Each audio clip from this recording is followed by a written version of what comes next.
الدین الخالص۔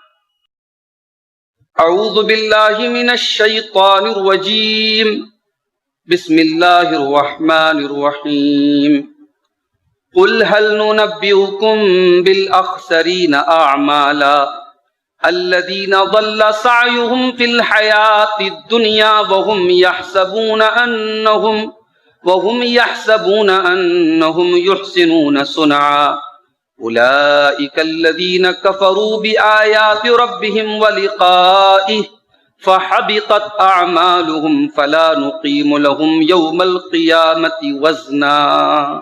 میرے بھائیو، ہم اور آپ اس وقت اسلامی کیلنڈر کے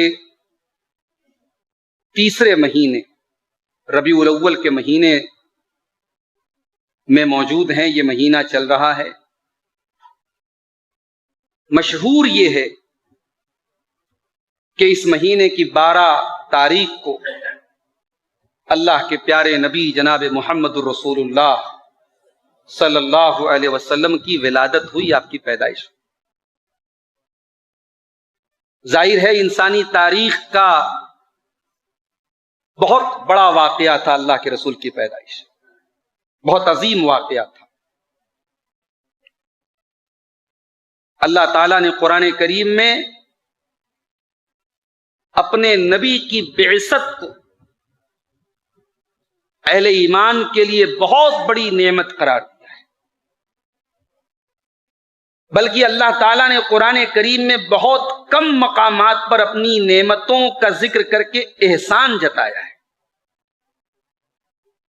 جن چند نعمتوں پر اللہ تعالیٰ نے اپنا احسان جتایا ہے، انہی نعمتوں میں سے ایک نعمت اللہ کے آخری نبی جناب محمد رسول اللہ صلی اللہ علیہ وسلم کی بعثت بھی ہے، آپ کا دنیا میں بھیجا جانا۔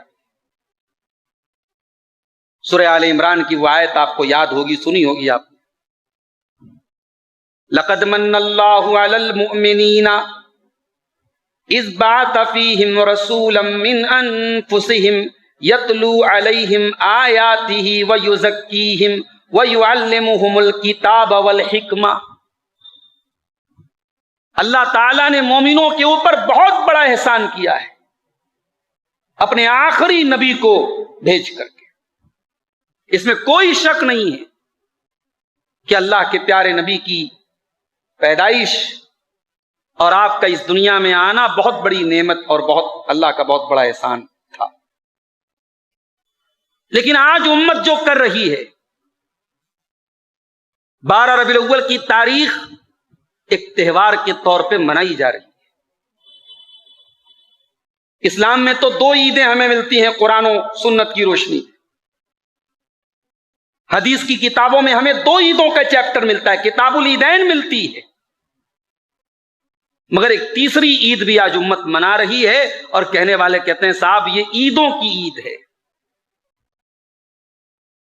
بڑے بڑے بینروں پر یہ شعر لکھا جاتا ہے، نثار تیری چہل پہل پر ہزاروں عید ربیع الاول سوائے ابلیس کے جہاں میں سبھی تو خوشیاں منا رہے۔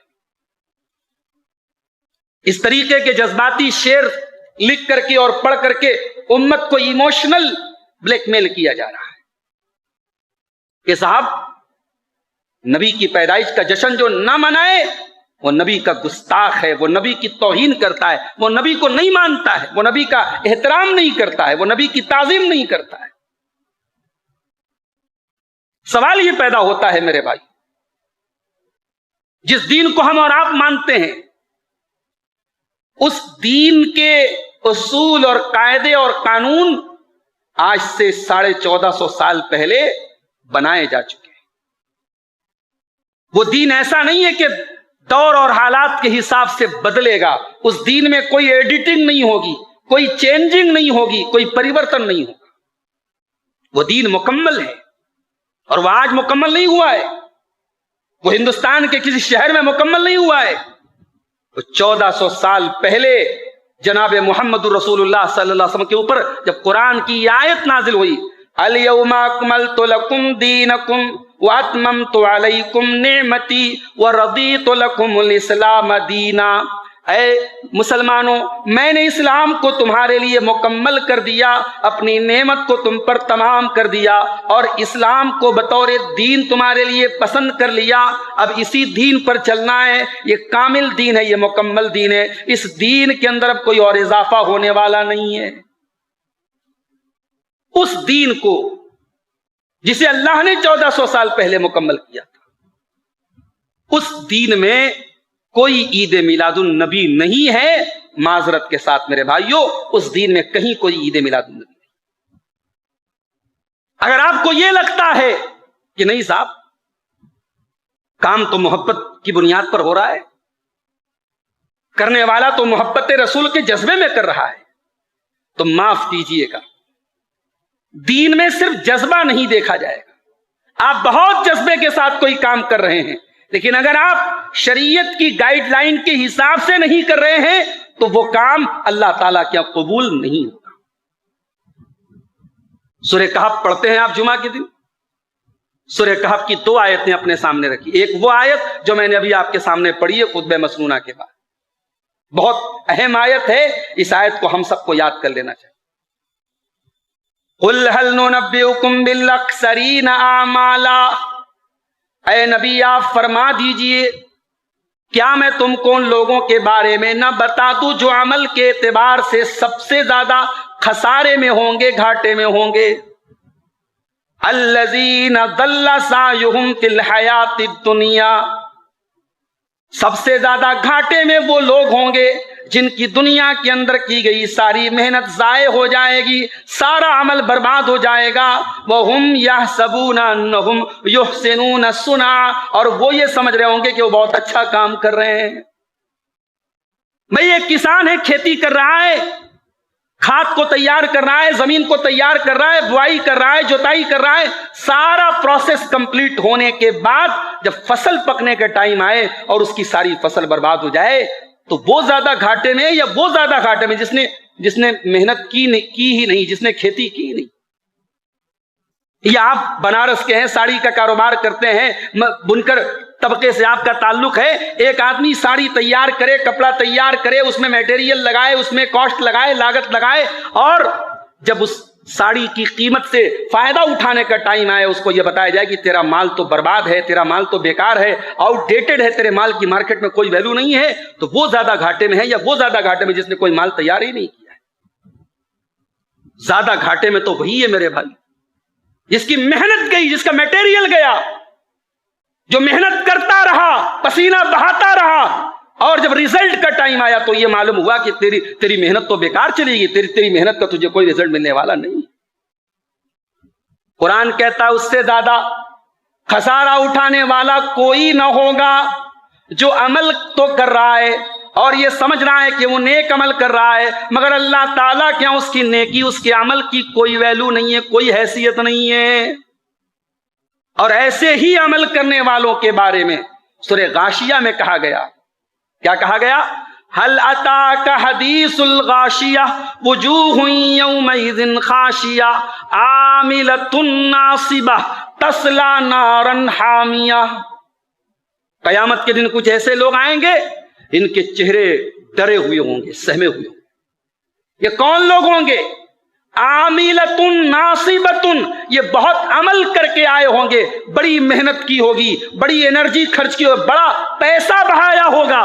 آج امت کا کروڑوں روپیہ، آپ چلے جائیے صاحب بڑے بڑے شہروں میں، اکثر میں 12 ربیع الاول کی تاریخ میں بنارس کے باہر بھی کئی مرتبہ جانے کا اتفاق ہوا، ممبئی، دلی، کلکتہ، ہر جگہ کا میں نے ماحول دیکھا۔ آج امت کا کروڑوں روپیہ خرچ ہو رہا ہے اس عید کے اوپر، امت کا پیسہ بھی خرچ ہو رہا ہے، امت کی انرجی بھی لگ رہی ہے، امت کا ایک بڑا طبقہ دین اور ثواب سمجھ کے لگا ہوا ہے۔ عاملۃ ناصبہ، عمل بھی کر رہا ہے اور عمل کر کر کے تھک رہا ہے، اپنی انرجی بھی لگا رہا ہے، اپنا سرمایہ بھی لگا رہا ہے، اور اللہ کہہ رہا ہے تسلا نارن حامیہ۔ لیکن قیامت کے دن عمل کر کے تھک کر کے جو لوگ آئے ہوں گے، ایسے لوگ بھی جہنم کی آگ میں جائیں گے۔ کیوں؟ کیونکہ ان کے عمل کے اوپر جناب محمد رسول اللہ صلی اللہ علیہ وسلم کی مہر نہیں۔ میرے بھائیوں، دین ہماری مرضی کا نام نہیں ہے، دین اللہ اور اس کے رسول کی مرضی کا نام ہے۔ سورہ کہف کی ایک آیت آپ نے سمجھ لی، اب ایک اور آیت سمجھ لی جو بالکل آخری آیت ہے سورہ کہف کی 110 نمبر کی آیت۔ قُلْ إِنَّمَا أَنَا بَشَرٌ مِثْلُكُمْ، اے نبی آپ کہہ دیجئے میں بشر ہوں جیسے تم بشر ہو، میں بھی بشر ہوں۔ یوحا الیہ، فرق یہ کہ تم عام انسان ہو، میں اللہ کا رسول ہوں، میرے پاس اللہ کی وحی آتی ہے، اللہ کی قرآن کی آیتیں اترتی ہیں، اللہ کا پیغام آتا ہے۔ انما یوحا الیہ انما الہکم الہ واحد، میری طرف اللہ کی یہ وحی آتی ہے اور اللہ کا یہ پیغام آتا ہے کہ تمہارا معبود صرف ایک ہے، تمہارا رب صرف ایک ہے۔ فمن کان یرجو لقاء ربہ، تو جو اپنے رب سے ملاقات کرنا چاہتا ہے، جو جنت میں جانا چاہتا ہے، جو اللہ سے ثواب کی امید رکھتا ہے، وہ دو کام کر لے۔ فلیعمل عملا صالحا، وہ جو بھی عمل کرے، نیک عمل کرے، اچھا عمل کرے، عمل صالح کرے، ولا یشرک بعبادت ربہ احدا، اور اللہ کے ساتھ کسی کو شریک نہ کرے۔ پتہ یہ چلا کہ اللہ تعالیٰ کے یہاں عمل کے قبول ہونے کی دو کنڈیشن ہے، ایک یہ کہ انسان شرک نہ کرے، توحید پر قائم رہے، اور دوسرا یہ کہ اس کا عمل شریعت کی روشنی میں نیک عمل ہو، قرآن اور سنت کی روشنی میں نیک عمل ہو، جسے ہم نے نیک سمجھا، جسے زمانے نے نیک سمجھا، جسے ہماری عقل نیک سمجھتی ہے، وہ نیک عمل نہیں ہے۔ نیک عمل وہ ہے جسے اللہ اور اس کے رسول نے نیک عمل قرار دیا ہے۔ شریعت تو ایسی نازک چیز کا نام ہے۔ آپ رمضان کا روزہ رکھتے ہیں، مغرب کا ٹائم 6:12 پر بطور مثال 6:11 پر اگر آپ افطار کرتے ہیں، آپ کا روزہ نہیں مانا جائے گا، حالانکہ وہی سیم پروسیس جو دوسرے روزے دار کا ہے آپ کا ہے، وہ بھی بھوکا رہا، آپ بھی بھوکے رہے، وہ بھی پیاسا رہا، آپ بھی پیاسے رہے، صرف ایک بات کی کمی تھی، آپ نے 1 منٹ پہلے افطار کر لیا، آپ کا وہ روزہ گیا، آپ کا روزہ ضائع ہو گیا، برباد ہو گیا، آپ کا وہ روزہ کاؤنٹ نہیں۔ قربانی کرتے ہیں آپ، قربانی اللہ کے رسول کی حدیث ہے کہ عید الاضحیٰ کی نماز کے پہلے نہیں کر سکتے۔ صحیح بخاری کتاب العیدین کی روایت، حضرت براء ابن عازب کہتے ہیں اللہ کے نبی نے عید الاضحیٰ کی نماز پڑھائی، خطبہ دیا، اور خطبے میں آپ نے فرمایا من صلی صلاتنا ونسک نسکنا فقد اصاب نسکہ، جس نے ہمارے جیسی نماز پڑھی، جس نے ہمارے جیسی قربانی کی، اس کی قربانی صحیح ہو گئی۔ ومن ذبح قبل الصلاۃ، اور جس نے عید الاضحیٰ کی نماز کے پہلے قربانی کر لی، اللہ کے نبی فرماتے ہیں فما اتم نسکہ، اس کی قربانی صحیح نہیں ہوئی، اس کی قربانی پوری نہیں ہوئی۔ حضرت براء ابن عازب کہتے ہیں میرے ماموں جن کا نام ابو بردہ بن نیار تھا، میرے ماموں کھڑے ہو گئے، اے اللہ کے نبی مجھ سے غلطی ہو گئی، میں نے یہ سوچا کہ عید کا دن ہے، کھانے پینے کا دن ہے، سب سے پہلے میرے گھر میں قربانی ہو جائے، سب سے پہلے میری بکری ذبح ہو جائے، یہ سوچ کر کہ اللہ کے نبی میں نے قربانی کر لی، میں نے جانور ذبح کر لیا، اور اس کے بعد میں نے گوشت کھا لیا، اور اس کے بعد آ کر کے میں نے آپ کے پیچھے نماز پڑھی ہے۔ اے اللہ کے نبی میں نے تو پورا جیسی آپ نے جانور قربان کرنے کا حکم دیا تھا ویسا ہی جانور میں نے ذبح کیا ہے، مگر میں نے غلطی یہ کر دی کہ نماز کے پہلے میں نے قربانی کر لی۔ اللہ کے نبی نے فرمایا انما ہوا شاۃ لحم، اے ابو بردہ تجھے بکری کا گوشت تو ملے گا، تجھے گوشت تو ملے گا، لیکن قربانی کا ثواب نہیں ملے گا۔ قربانی کا ثواب اگر چاہیے تو عید الاضحیٰ کی نماز کے بعد تم کو قربانی کرنا پڑے گا۔ یہ ہے ہماری شریعت، مرضی نہیں چلے گی، آپ کی چوائس نہیں چلے گی، آپ کو کیا اچھا لگتا ہے یہ نہیں چلے گا، اللہ اور اس کے رسول کو کیا اچھا لگتا ہے یہ چلے گا میرے ساتھ۔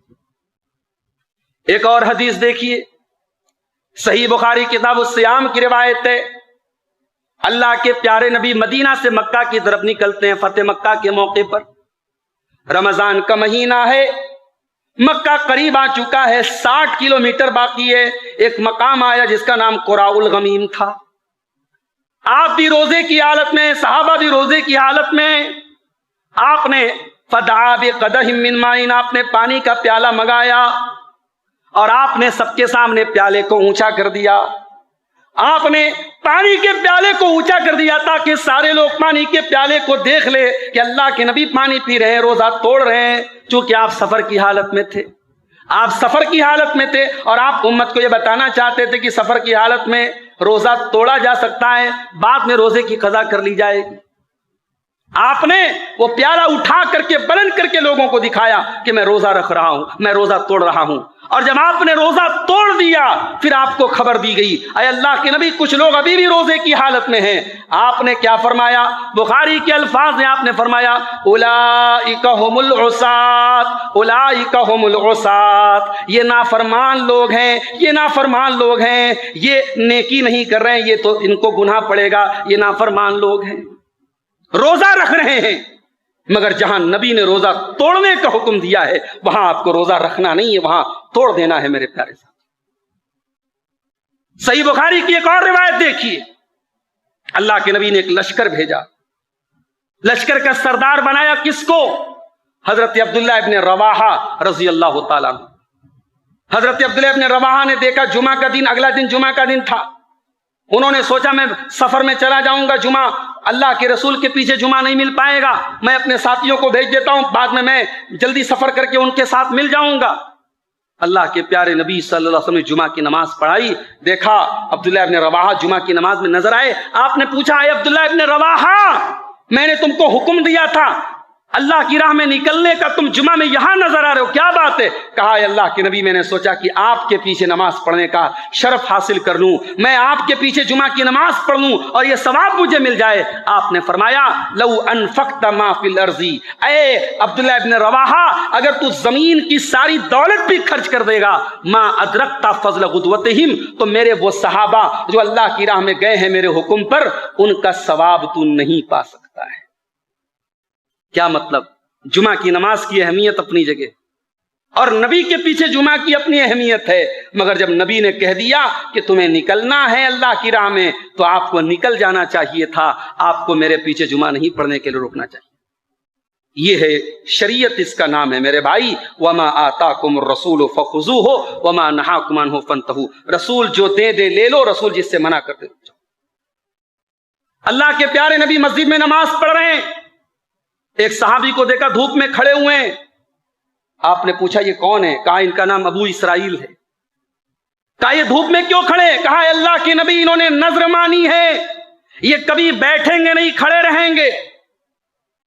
جیسے ابھی ہمارے اتر پردیش میں بنارس کے قریب میں الہ آباد ایک جگہ ہے پریاگ راج، وہاں ہمارے غیر مسلم بھائیوں کا ایک بہت بڑا میلہ لگا تھا، تہوار لگا تھا۔ اچھا میلہ جب بھی آتا نا، لفظ میلہ، میلے کا اسلام سے کوئی تعلق نہیں۔ یہ میلہ اگر ہمارے ملک میں ہندوستان میں اگر کہیں سے ہمارے کلچر میں آیا بھی ہے نا تو یہ غیروں سے آیا ہے، اسلام کے کلچر میں کہیں میلہ نہیں۔ جہاں جہاں بھی میلہ آیا ہے غیروں سے آیا ہے، اور اگر غیروں سے آنے والی اور چیزیں غلط ہیں، برتھ ڈے منانا غلط ہے، اینیورسری منانا غلط ہے، شادی کی سالگرہ منانا غلط ہے، اگر ماتھے پر عورتوں کا سندور لگانا غلط ہے، اگر یہ تمام چیزوں کو آپ غلط مانتے ہیں تو پھر میلہ بھی غلط ہے۔ مجھے افسوس کے ساتھ یہ کہنا پڑتا ہے کہ ہمارے بنارس کے بہت سارے ہمارے بھائی جو اہل حدیث کہتے ہیں اپنے آپ، جب میلے ٹھیلے کا معاملہ آتا ہے تو وہ بھی سماج کے رنگ میں رنگ جاتے ہیں، وہ بھی میلے ٹھیلے میں شامل ہوتے ہیں۔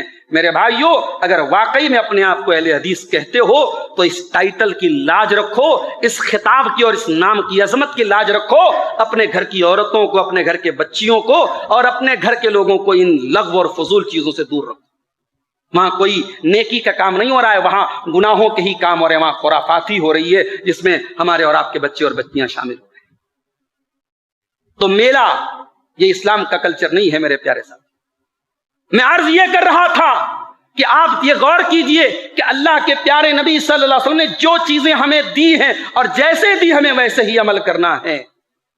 آپ یہ دیکھیے وہ صحابی کھڑے ہیں دھوپ میں، کہا گیا ہے اللہ کے نبی ان کا نام ابو اسرائیل ہے، انہوں نے نظر مانی ہے۔ جیسے ہمارے غیر مسلم بھائیوں کا جب میلہ لگا تھا الہ آباد میں تو کچھ اس میں سنت لوگ تھے، بابا لوگ تھے، صاحب کسی نے منت مانی ہے، کسی نے جو ہے تپسیا کی ہے، وہ ہمیشہ وہ کھڑا رہتا ہے، بیٹھتا نہیں ہے۔ کوئی جو ہے سانپوں کو پالے ہوئے، سانپوں کو لے کے گھوم رہا ہے، لوگ اس کو تپسیا سمجھ رہے ہیں، اس کو عبادت سمجھ رہے ہیں۔ میرے پیارے ساتھیوں، اسلام میں ایسی کوئی عبادت نہیں ہے۔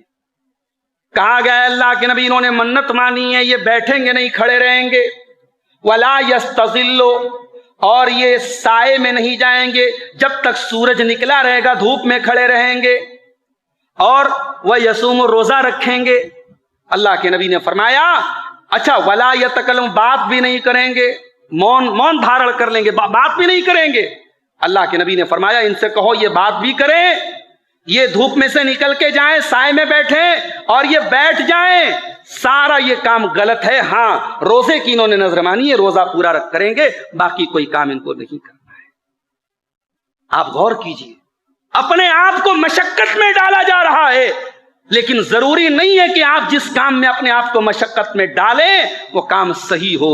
اگر شریعت کی روشنی میں اگر آپ کسی کام کے پیچھے محنت کر رہے ہیں تب تو ٹھیک ہے، ورنہ آپ بلا وجہ مشقت کر کے اپنی آخرت بھی برباد کریں گے اور دنیا بھی برباد کریں گے۔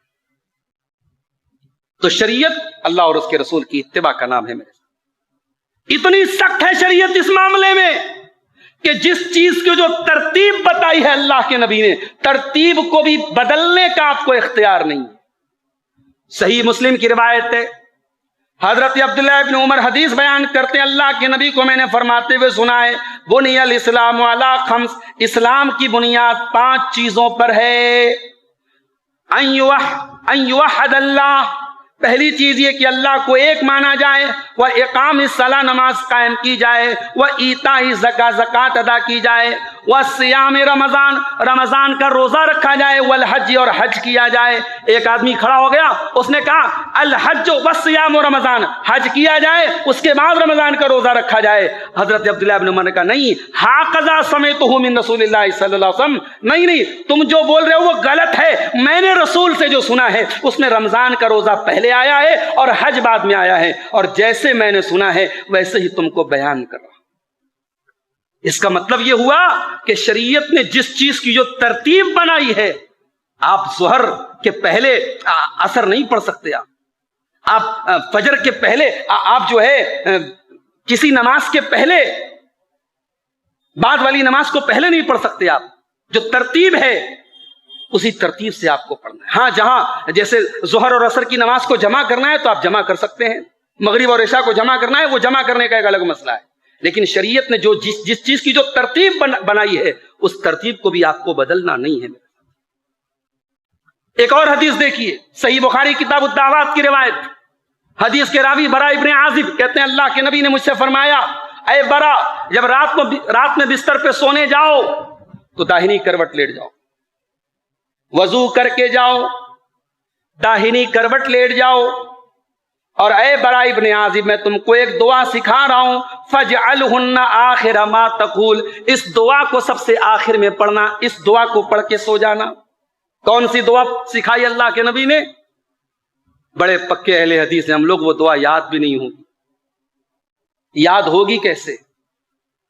ناچ اور گانے آج ہمارے موبائلوں پر بھرے ہوئے ہیں، ہمارے انسٹاگرام کے ویڈیوز بھرے ہوئے ہیں، اور ہم یہ کہتے ہیں صاحب ہمارے یوٹیوب پر ایڈ آتا ہے، وہ ایڈ بھی وہی آتا ہے جو آپ دیکھتے ہیں۔ آپ کی پسند، آپ کا فون آپ سے زیادہ اسمارٹ ہے، اسے معلوم ہے کہ آپ کو کیا پسند ہے، آپ کے موبائل پر ایڈ وہی آتا ہے جو چیزیں آپ دیکھتے ہیں۔ میرے ساتھ ناچ گانے میں ڈوبی ہوئی یہ امت اور ناچ گانے میں ڈوبا ہوا یہ نوجوان، اسے کیا یہ دعائیں یاد ہوں گی؟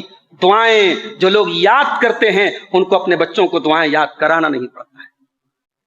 میں ایک مرتبہ شولہ پور، ایک جگہ پڑتی ہے مہاراشٹرا میں، بالکل مہاراشٹر اور کرناٹک کی بارڈر پر ایک شہر ہے شولہ پور، وہاں جماعت کے ایک ذمہ دار کے گھر میں ٹھہرا ہوا تھا، ان کا 5-6 سال کا پوتا آیا، میں بات کرنے لگا تو انہوں نے کہا مولانا صاحب ایک بات آپ کو بتاؤں، میرے اس پوتے کو سورہ ملک یاد ہے۔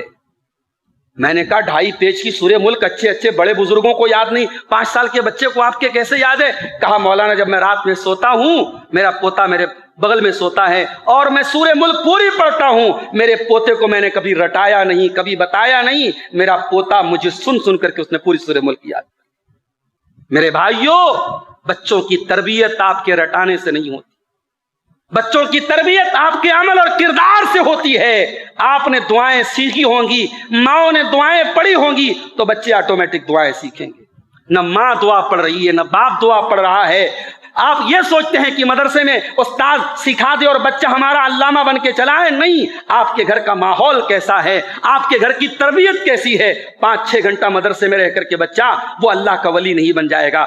آپ کے گھر میں 18 گھنٹے رہتا ہے بیٹا، آپ کیسی تربیت کرتے ہیں یہ بہت میٹر کرتا ہے۔ میرے ساتھیوں، اللہ کے نبی نے حضرت برا ابن عازب سے کہا کہ اے برا، جب رات میں بستر پہ سونے جاؤ تو تم یہ دعا پڑھ کے سو جاؤ، اللہم اسلمت نفسی الیک وفوضت اللہم اسلمت نفسی الیک وفوضت امری الیک والجأت ظہری الیک رغبتا ورہبتا الیک لا ملجا ولا منجا منک الا الیک آمنت بکتابک الذی انزلت وبنبیک الذی ارسلت۔ یہ دعا ہے، تھوڑی محنت کرنی پڑے گی آپ کو، 10-15 منٹ، آدھا گھنٹہ، 1 گھنٹہ دینا پڑے گا، دعا یاد ہو جائے۔ کیا ہے اس دعا کے اندر؟ یہ دعا ہم سونے کے پہلے پڑھ رہے ہیں اور اس دعا کے اندر ہم اللہ کی بارگاہ میں اقرار کر رہے ہیں، اللہم اسلمت نفسی الیک، اے اللہ اپنے آپ کو تیرے حوالے کر رہا ہوں۔ کیونکہ جب آدمی سوتا ہے، النوم اخو الموت کہا جاتا ہے کہ نیند جو ہوتی ہے وہ موت کا بھائی ہوتا ہے، نیند موت کا بھائی ہوتا ہے۔ نیند میں انسان آدھا مر جاتا ہے، نیند میں انسان بے ہوش ہو جاتا ہے، بے شعور ہو جاتا ہے۔ تو سونے کے پہلے یہ دعا پڑھی جائے، اے اللہ اپنے آپ کو تیرے حوالے کر رہا ہوں، وفوضت امری الیک، اے اللہ اپنے سارے معاملات تیرے سپرد کر رہا ہوں، والجأت ظہری الیک، اے اللہ اپنی پیٹھ کو تیری طرف ٹیک لگا رہا ہوں، تیرا سہارا لے رہا ہوں، رغبتا ورہبتا الیک، اے اللہ امید لگاتا ہوں تو تجھ سے لگاتا ہوں، ڈرتا ہوں تو تجھ سے ڈرتا ہوں، لا ملجا، اے اللہ جس کو تو پناہ نہ دے اس کو کوئی پناہ دینے والا نہیں، جس کو تو نہ بچائے اس کو کوئی بچانے والا نہیں۔ آمنت بکتابک الذی انزلت، اے اللہ میں تیری کتاب پر ایمان لاتا ہوں جو کتاب تو نے اتاری ہے، وبنبیک الذی ارسلت، اور جس نبی کو تو نے بھیجا ہے اس نبی پر میں ایمان لاتا ہوں۔ اللہ کے پیارے نبی فرماتے ہیں اگر یہ دعا پڑھ کے آپ سو گئے، مت علی الفطرہ، آپ کی موت فطرت پر ہوگی، توحید پر ہوگی، ایمان پر ہوگی، اور ظاہر ہے جس کی موت ایمان اور توحید پر ہوگی وہ جنت میں جائے گا۔ گویا یہ دعا اگر انسان پڑھ کے سو جائے اور اسی حالت میں موت آ جائے تو انشاءاللہ اس کا خاتمہ ایمان پر ہوگا، توحید پر ہوگا اور وہ جنت میں جائے گا۔ حضرت برا ابن عازب کہتے ہیں فجعلت استذکرہن، جب نبی نے یہ دعا سکھائی تو میں اس دعا کو ریپیٹ کرنے لگا، دہرانے لگا، جلدی جلدی یاد کرنے لگا، کیونکہ وہ زمانہ ریکارڈنگ کا نہیں تھا کہ ریکارڈ کر کے بعد میں سن لیا جائے۔ وہ فوراً دہرانے لگے، جب دہرانے لگے تو دعا پوری صحیح پڑی، ایک جگہ چھوٹی سی ان سے مسٹیک ہو گئی، غلطی ہو گئی۔ اللہ کے نبی نے جو دعا سکھائی تھی اس میں نبی کا لفظ تھا، انہوں نے نبی کی جگہ رسول کا لفظ استعمال کر دیا، انہوں نے کہا وَبِرَسُولِكَ الَّذِي أَرْسَلْتَ۔ جب اللہ کے نبی کے سکھائے گئے الفاظ میں تھوڑا سا ڈیفرنس ہو گیا، نبی کی جگہ رسول کا لفظ ان کے منہ سے نکل گیا، اللہ کے نبی نے فرمایا نہیں اے برا، جو میں نے سکھایا تم کو وہی پڑھنا ہے، اپنی مرضی سے نہیں پڑھنا ہے۔ میرے عزیزوں، میرے بھائیوں، آج امت یہ سبق بھول گئی، آج شریعت کھانا ساز ہو گئی، آج جذباتی دلیلیں دے کر امت کو بیوقوف بنایا جا رہا ہے، اور قرآن کی آیتوں کو پڑھ پڑھ کے ان کا وہ مطلب بتایا جا رہا ہے جو صحابہ نے نہیں سمجھا، جو نبی نے نہیں سمجھا، وہ مطلب بتایا جا رہا ہے۔ میرے بھائیوں، امام مالک کے پاس ایک آدمی آیا، اس نے کہا امام صاحب، اللہ کے نبی جب حج کرنے گئے تھے احرام کہاں سے باندھا تھا آپ نے؟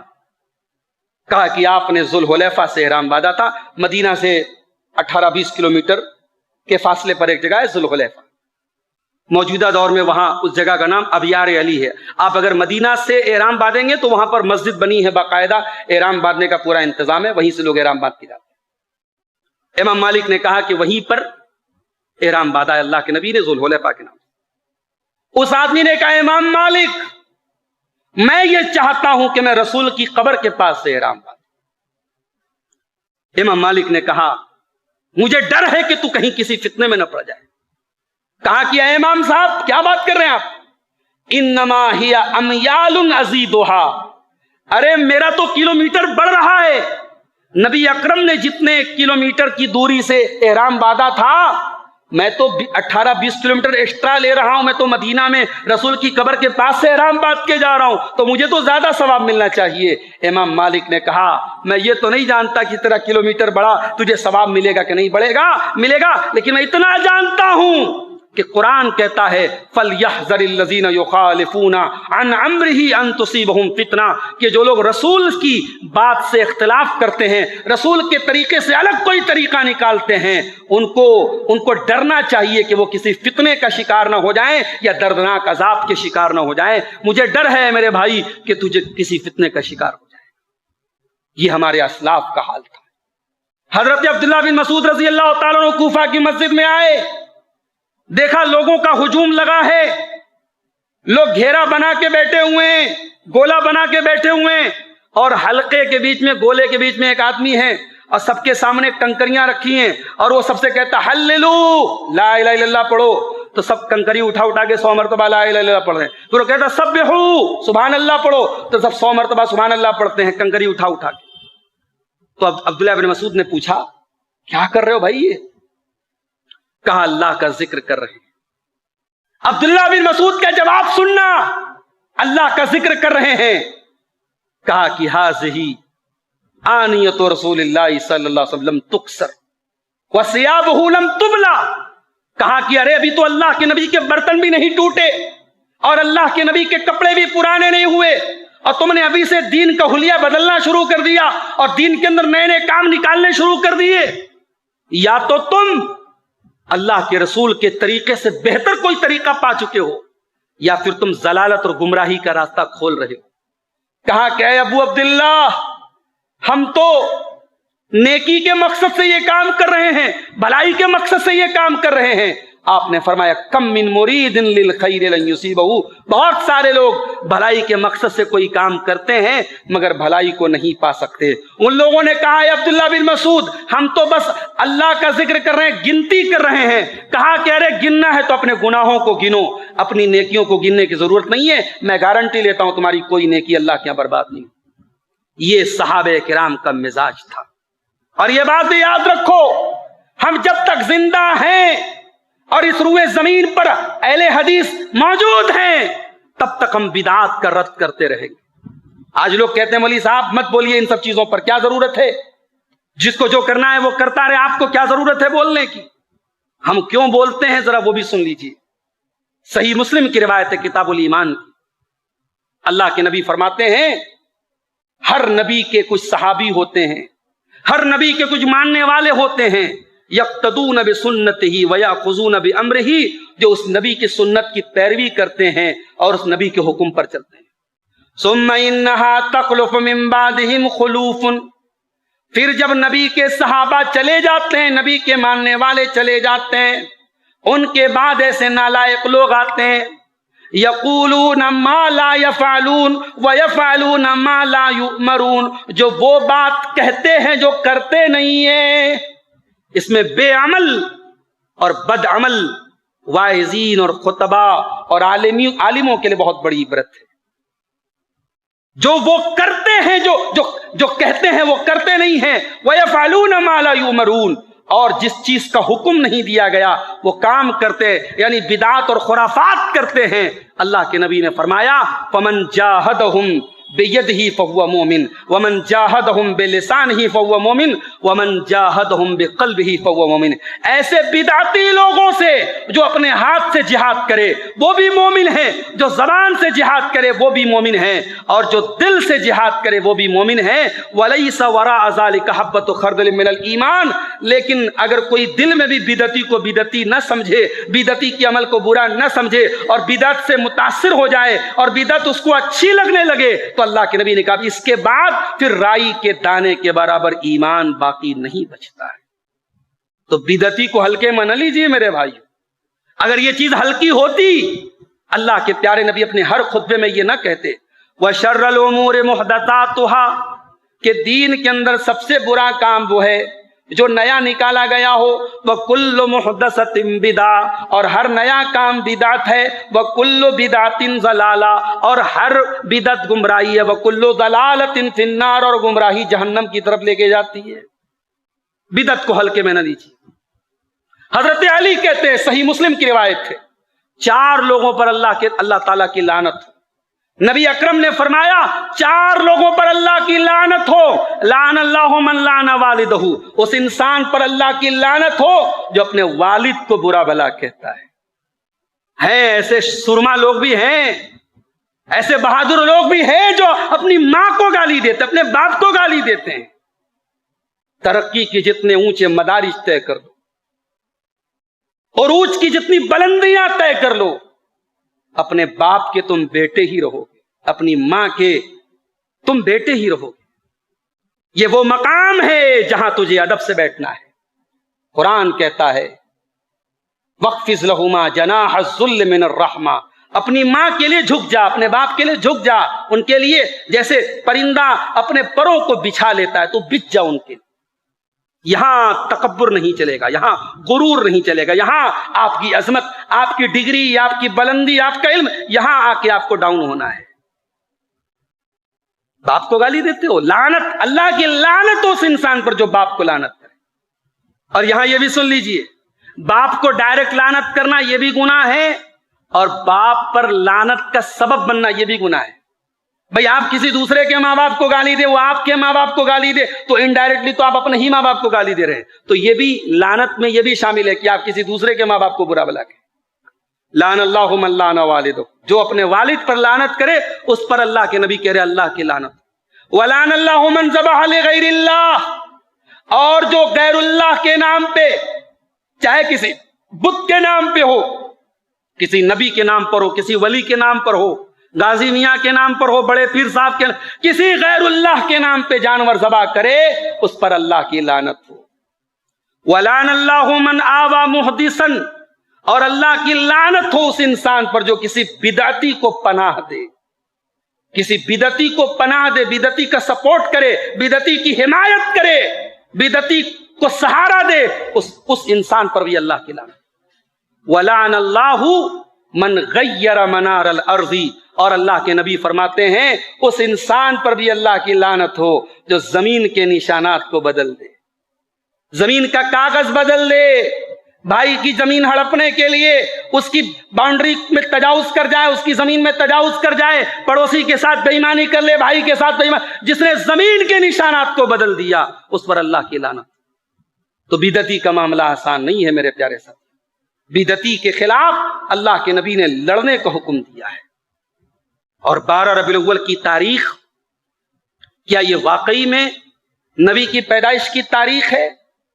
اگر ایسا ہوتا تو امت میں اختلاف نہ ہوتا۔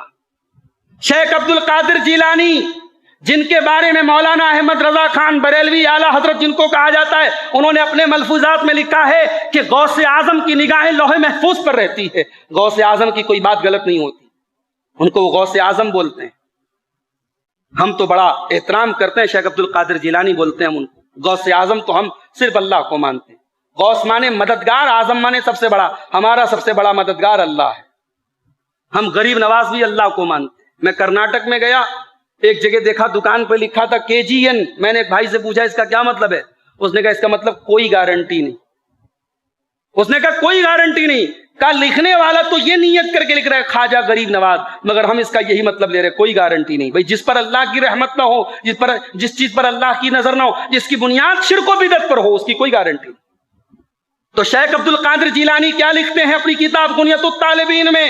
اللہ کے رسول کی پیدائش 10 محرم کو ہوئی۔ نوٹ کر لیجئے، یہ وہ انسان لکھ رہا ہے جس کو مولانا احمد رضا خان بریلوی، جن کو اعلیٰ حضرت کہا جاتا ہے، جن کو انہوں نے لکھا کہ ان کی نگاہیں لوح محفوظ پر رہتی ہیں، وہ شخصیت، وہ ذات پیران پیر شیخ عبد القادر جیلانی کہتے ہیں اللہ کے نبی کی پیدائش 10 محرم کو۔ علم الانصاف کے بہت بڑے ماہر حضرت امام زبیر ابن بکار 3 صدی ہجری کے بہت بڑے عالم ہیں اور علم الانصاف کے بہت بڑے ماہر ہیں۔ ان کا کہنا ہے کہ اللہ کے نبی کی پیدائش 12 رمضان کو، جی